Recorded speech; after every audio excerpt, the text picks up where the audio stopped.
Wala na tayong patula guys. Na-clearing na natin.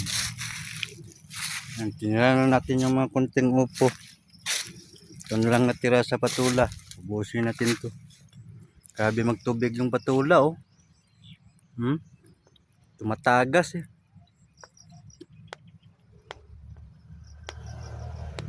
Lakas sumigop ng tubig ito ah.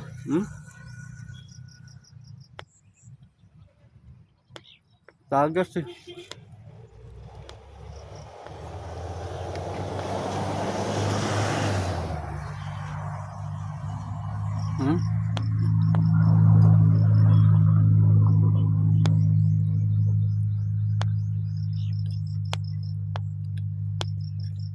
Lakas magtubig. Hindi na tutigil pagtagas oh. Bata pa yung puno eh.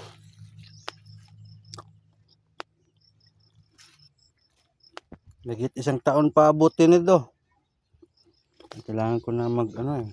May ampalaya na kasi oh. Tagas-tagas pa rin siya oh.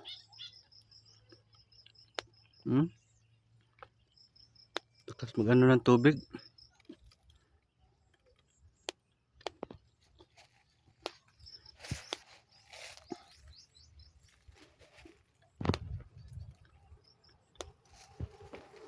Tapos meron pa tayo gagawin dito sa kabila.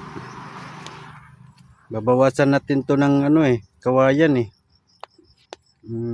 Lilipat natin yung iba nito dito sa kabila. Ito. May talungan na dyan oh. May tanim na dyan talong sa babaw. Dito karugtong to dito. Ang palaya.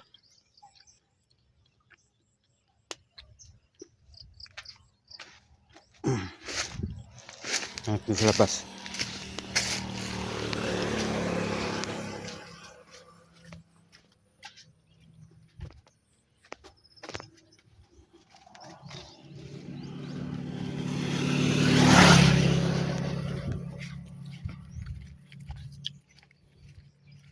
Ito may tanim na to dito. Buhay na yung tanim dyan. Ito prepare pa lang para taniman.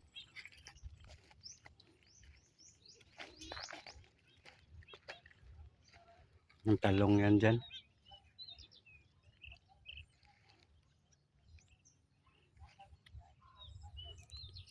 Nililipat natin yung mga kawayan doon sa loob. Sobra-sobra yung kawayan doon eh. Lagay natin yun dito. Yan, may kahoy pa oh.